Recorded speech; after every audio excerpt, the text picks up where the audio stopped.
अस्सलाम वालेकुम फ्रेंड्स, आज की ताज़ा खबर के साथ सऊदी न्यूज़ टीवी चैनल में आप सबको खुश आमदीद कहती हूँ।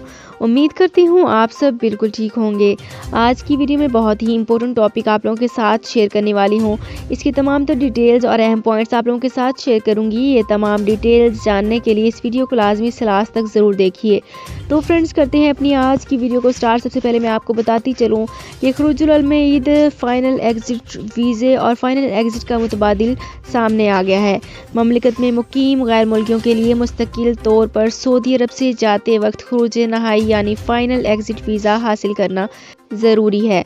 खुरूज नहाई पर जाने वालों को ये सहूलत होती है कि जब वो चाहें किसी भी दूसरे वीज़े पर ममलिकत आ सकते हैं, जबकि डिपोर्ट होने वालों का ताहयात ममलिकत के लिए ब्लैक लिस्ट कर दिया जाता है। जवाज़ात की इस्लाहात खुरूजुल अलमईद इन अफराद के लिए इस्तेमाल होती है जो एग्जिट री एंट्री पर जा सकते हैं।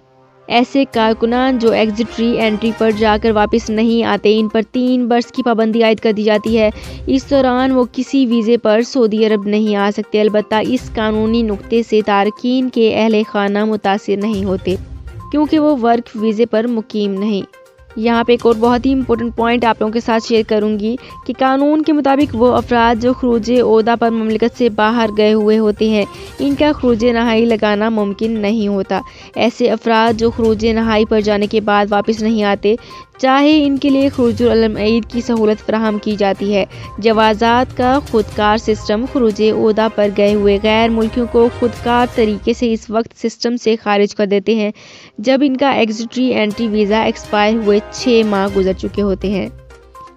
दूसरी सूरत में खरूज ओहदा एक्सपायर होने के 30 दिन बाद खरूज ओहदा पर गए हुए तारकीन के स्पॉन्सर अपने अबशर या मुकीम अकाउंट के ज़रिए खुरूजुल अलमईद के ऑप्शन को इस्तेमाल करते हुए इनका कामा सिस्टम से खारिज कराने की सलाहियत रखते हैं।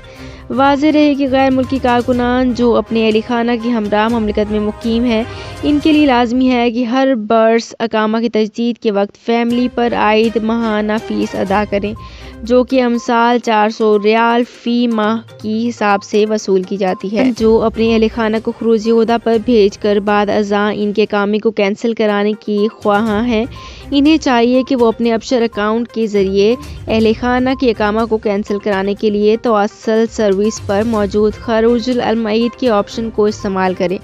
ताहम इसके लिए ज़रूरी है कि खरूज ओहदा एक्सपायर हुए 1 माह गुजर चुका हो। तो फ्रेंड्स, ये थी मेरी आज की वीडियो। होप आपको ये वीडियो पसंद आई होगी। अगर आपको ये वीडियो पसंद आई है तो हमारे चैनल को सब्सक्राइब, लाइक एंड शेयर कर लीजिए। तो फ्रेंड्स, मिलते हैं एक नई वीडियो में एक बिल्कुल नई अपडेट के साथ। अपना बहुत ख्याल रखिएगा। अल्लाह हाफिज़। सऊदी अरब में मुकीम गैर मुल्कियों के लिए बहुत बड़ी खुशखबरी आ गई है। अब कोई भी शख्स जो अपने मुल्क जाना चाहता है और उसका इकामा एक्सपायर हो या इकामा वैलिड हो, शिरका बंद हो, मुसस्सा बंद हो या कफील छुट्टी ना लगा रहा हो या कोई भी मसला हो, तो आप हमारे साथ रब्ता करें। हम इंशाअल्लाह आपको 3 दिन के अंदर अंदर एम्बेसी के जरिए आपका खरूज लगाकर आपको आपके मुल्क वापस भेज देंगे। कोई भी इंडियन, पाकिस्तानी, नेपालियन, बांग्लादेशी, श्रीलंकन या किसी भी मुल्क का हो, वो आसानी से बगैर किसी परेशानी के अपने मुल्क वापस जा सकता है। जी हाँ, स्क्रीन पर आपके सामने जो नंबर शो हो रहा है, इस पर आप कांटेक्ट करें। इंशाअल्लाह 3 दिन के अंदर अंदर आपको आपके मुल्क वापस भेज दिया जाएगा। मतलूब केस वाले रब्ता ना करें। शुक्रिया।